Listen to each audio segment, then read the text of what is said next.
You're such a queen. Yes, ma'am. Do you approve? Queen recognizes queen. Yes, you're such a queen. Do you feel the love, Laverne? I do. Jennifer, can I tell you, in this moment, I'm so grateful to be alive. It's so wild. I have a new show coming out and we'll talk about it later, that was a labor of love. It took 7 years. It's so hard to get a TV show made. And Yes. I gave up. I gave up on the show. And God had a different plan. And so in this moment, in this new phase of my life, I just want to surrender to God's will for me, because God is the one doing it. So, yeah. You know what?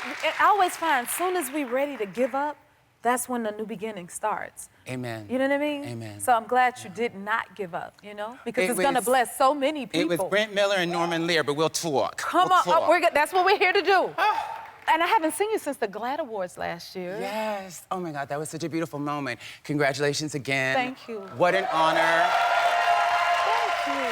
What an honor to celebrate you. And right now, as a trans person, I think I'm so emotional because I'm a Black trans woman, and the world is tricky for us right now. And I'm so blessed, but a lot of us are really struggling. People are struggling and scared, and allies, people who see our humanity and highlight that, who may not be in the community. It's so crucial. If you have somebody trans in your life, if you don't have anybody trans in your life, reach out. We need your love and support. Yes. We're just human beings who want to live our lives. Yes. You're such a great advocate. So I'm grateful you're saying that and the representation, because that's necessary and it's a message that needs to be heard, you know? But there's been so much dehumanization of trans folks over the past couple of years, and a huge part of my job is I feel like I just need to be a human being, and human beings are flawed, and human beings struggle. That's a huge part of my job as an actor, and when I just do stuff like this. And I think it's our jobs as citizens just to always check, am I seeing someone's full humanity? And then if I'm not, what does the rehumanization process look like? Because when we dehumanize other people, we dehumanize ourselves. that is true. And they're so politically now with immigrants, with just the language, and dehumanization happens primarily with words and language, right? And then when you dehumanize people, then you can take away their rights, commit violence against them. Dehumanization has preceded every genocide in history. So humanizing each other is so crucial right now in every phase of society. Speak. And we get to do that on shows like this. We get to do it on TV shows and through narratives and telling stories, which is such an incredible blessing to be an artist. Which means you're so necessary, especially for such a time as this. You know, what you say has power and weight. And so thank you. Thank you. It's bigger. It's bigger than me, so I try to just remember that and be of service. I'm just trying to be of service. Use me. Use me. Come on. Well, we happy to have you here to look you upside your head, and your show look good. We're grateful to have you. Now you're hosting the Billboard Women in Music Awards. We're looking forward to that. And I know you're not doing the red carpets anymore, like the fashion stuff on the red carpets. We're gonna miss that. Thank you. I had such a good time hosting E's Red Carpet for the 3 years that I did it, and it was incredible. It was so much work, though. Yes. The way I do anything is I prepare. So I watched every TV show, movie, People's Choice Awards. We were honoring TV, podcasts, music, reality, scripted. So it was so much preparation and so much work, but it makes such a difference when you're sitting in front of someone or standing in front of someone and you've seen their work and you have your reaction, not a producer's reaction. You have your authentic reaction to the work, and it just clicks. And it's all the research, it allows you to be free. It was great, but it's time for a new chapter. It's time. You can't, if I have a movie I want to do or a TV show, they can't move the Oscars or they can't move the Grammys to accommodate my schedule. So I left because I want to do other things. I'm an artist and I want to keep growing. And we want so much more from you, too. I feel like I've yet to tap my full potential, and I feel like God has more for me, and I want to live up to what my higher power has for me. Come on.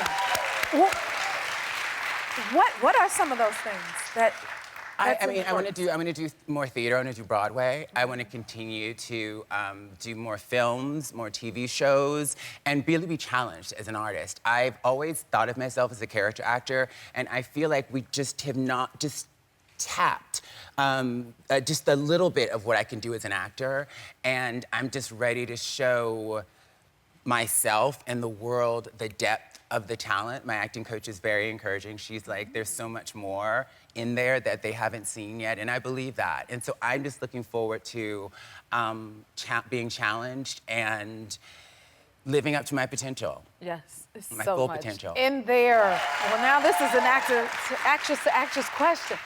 What's your dream role? Do you have one? A few. Lady Macbeth is one, and it would need to be the right production. I mean, I love that character. It was so funny. One of my favorite moments on the red carpet was actually talking to Denzel Washington, and he asked me to quote.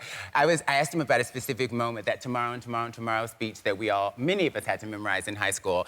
And then Mr. Washington's like, keep going, and they were like in my ear, cut to commercial, and Mr. Washington's like, keep playing it, keep reciting it.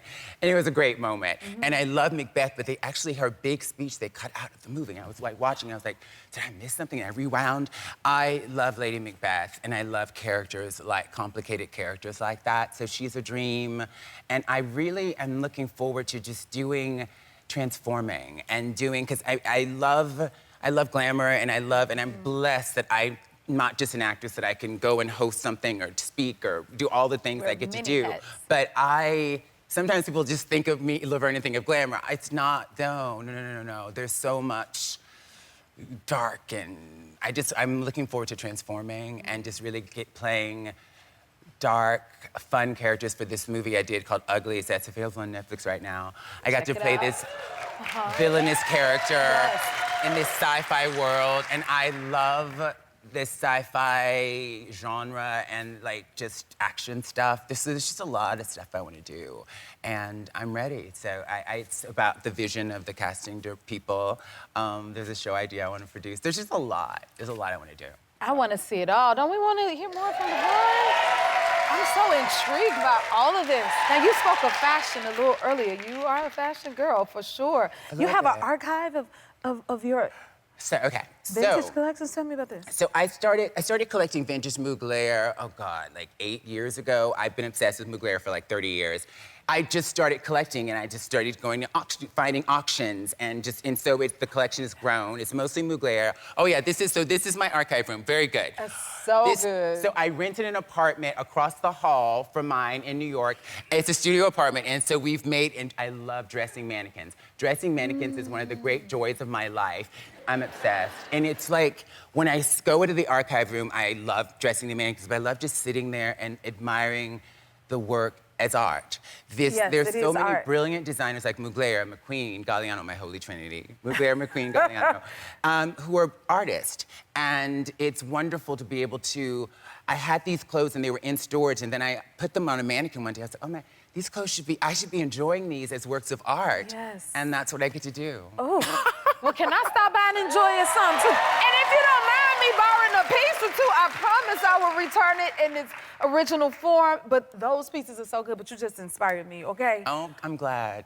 And it's whatever you can do to bring yourself joy. Yes. This is a little extreme, but whatever you can do to bring yourself joy, do it. Because this world is, you know what this world is. Clean Slate is a dream I've had for 15, 20 years to produce a scripted show as a vehicle for myself as an actor. Inspired by Halle Berry in the 90s when she did Introducing Dorothy Dandridge, Issa Rae, Donald Glover, so many people.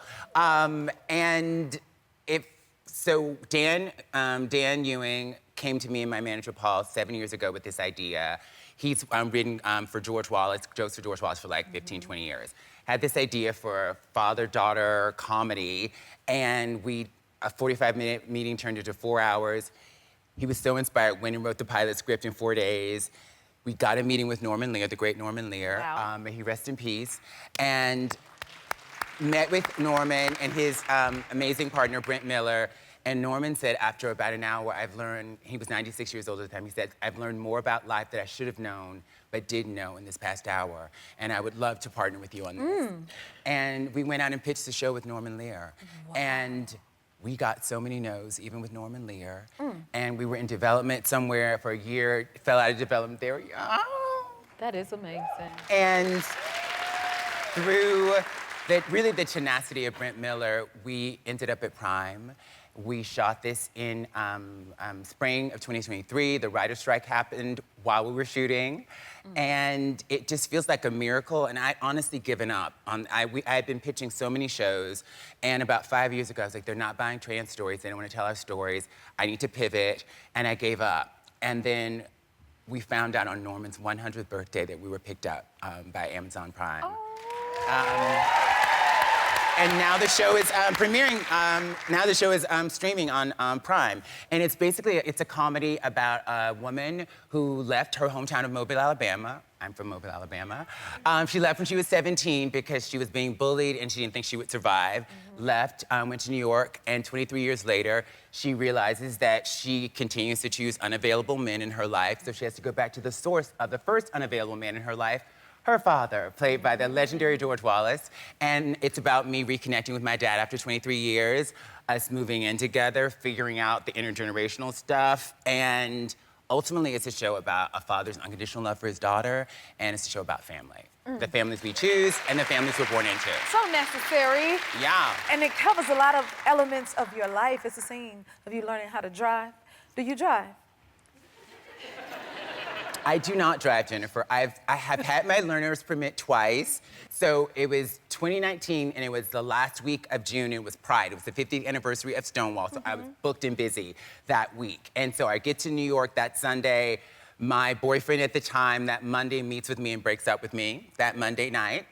And I had events. I had press. I had all this stuff to do. And I was like, I remember waking up in a puddle of tears, calling my therapist, and I was a wreck. But I got through the press I had to do for that day, and I had a driving lesson scheduled. I was gonna do 2 lessons. I was gonna do a lesson on Tuesday, lesson on Thursday, and right before that, after that lesson, I would go and take my driving test. I'm in the car on 5th Avenue and like 21st Street, and the teacher's like, okay, now turn into the traffic, and I look and I see a big bus. It's like almost rush hour, and I was like, I can't do this. I was like, I'll pay you for your time. And I was that Viola Davis meme, picking up the purse out of the back seat. And you just got out and got left? out of the car. I can't do this. And I had like been holding back tears all day long. I went home and I cried, and I was a wreck, and I had to get through all my stuff. Like sometimes you have a breakup and you have to work. There is no way with the trauma of the breakup, could I get behind the wheel of the car and possibly kill myself or somebody else. I guess that's a good excuse. But what I want to know is, you just mentioned you had a breakup, so how are you doing? That was 2019, and I have no interest in dealing with a man right now. I have no interest in talking to one, swiping, messaging. I can't. I can't, because I'm trying to live up to my higher power's potential for me, and a lot of men are not able to go there with this. Ladies, you might have a man who can. Who has a man who can go on that journey with you of your best self? Who? Yes! Where you at? Okay. Look at them. That's they clapping beautiful. slow. That's beautiful. Okay. I don't have the energy to find that rare man right now. God's time, not my time. God's time. So we have a and lot we to do. are grateful that you came to spend some time with us. You are